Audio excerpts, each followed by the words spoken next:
So Mark, one of the cool things about your baits is that you've basically taken all our favorite bass lures that we fished from, you know, when we were this tall. Yep. I fish with them, you fish with them. Pretty much everybody has fished with poppers and minnow baits and things like that. And you've taken them and you've designed an entire series of bass fishing lures for a fly rod. Pretty ingenious, I think. And, you know, so far we fished a bunch this morning, and, you know, even for a guy like me who hasn't picked a fly rod up in 100 years, they're fairly easy to cast with a little bit of knowledge from you and a little bit of guidance. Anybody can throw these things and catch fish on them. Yeah, they're real easy to fish. The prop baits are real easy to fish, especially these guys. The Slight Mike is because all you got to do is just strip it, and that prop will just spin in the water, and you know, if the bass are there, they can't resist that thing. Right. And it sits in the water like that in a way so that they hit it, it's hard for them to miss it. And how many times did you have to get this hook out of your untangle? You didn't. No. Because it didn't. If you have a lure like this, we'll have a blade bait here. You see how that hook swings up like that? Right. If you're swinging this back and forth every other cast, your line's going to be stuck there. Right. And I was actually wondering why you designed it when I picked the bait up for the first time ago. There's got to be a reason for this. Maybe it's to keep it snag free. Maybe it was to keep the line from hooking on the front hooks, and I think it does both really, really well. yeah, and you have to have this hook too, because half the time this is where the fish is going to hit it. Right. And then the other key thing about it is one of the main things. If you've ever picked up a fly rod and thrown a big heavy popper or a big deer hair bug, after about the third try, your leader is like a spider's web of it's all knotted up and twisted and everything. It's because anything bulky like that is going to twist up the leader and really make it difficult to fish. These have swivels on them.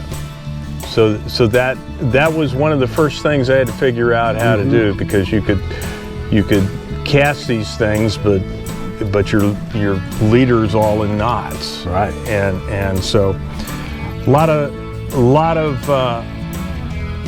hit and miss stuff went into this. These baits are like 20 years in the making, and they're made of that lightweight foam. I mean, if you were to set these in a store, one of the things I try to explain to people is, if you were to put these in a tackle shop and put them right next to like a tiny torpedo, somebody'd say, oh, that's a tiny torpedo. You can't tell the difference. Nope. Yeah. And until you pick it up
Toady Jody.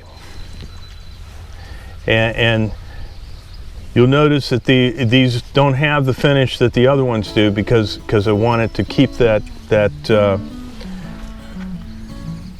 elasticity. And the thing that makes it,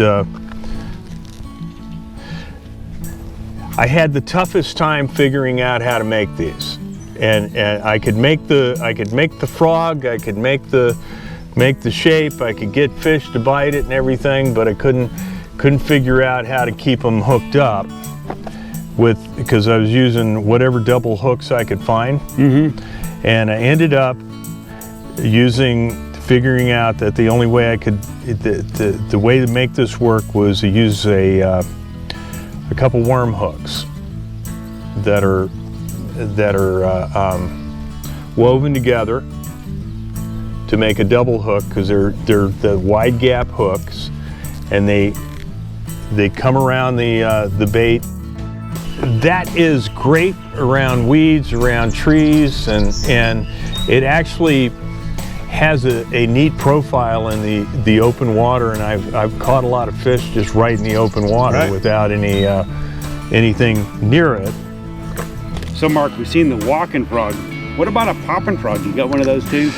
Well, by gosh, Mike, we kicked off 2021 with this new guy. This is called Froggy Doggy. He's got the same weedless feature that Toady Jody does, but he's got a cup mouth, and he can push a lot of water, make a great popping sound, still get you around those weeds and trees and whatnot, but in the open water he makes a lot of racket. So if you're looking for a popping frog, this is the guy, and he comes in a bunch of different colors. So if you want to learn more about the really cool baits Mark Osborne from Gypsy Jack makes, check him out online at gypsyjack.net. You'll be glad you did. You love fly fishing? These are the baits for you. Attention! The East Tennessee Fishing Show is back. The biggest and best fishing event in the South returns January 20th through the 23rd. Shop the largest selection of custom tackle for bass, crappie, striper, fly fishing, catfish, and more. Plus, we have added saltwater. Get the best deals of the year on new boats. Learn about the latest in fishing equipment with free seminars from top anglers. It's back. Don't miss the biggest fishing event of the year, the East Tennessee Fishing Show.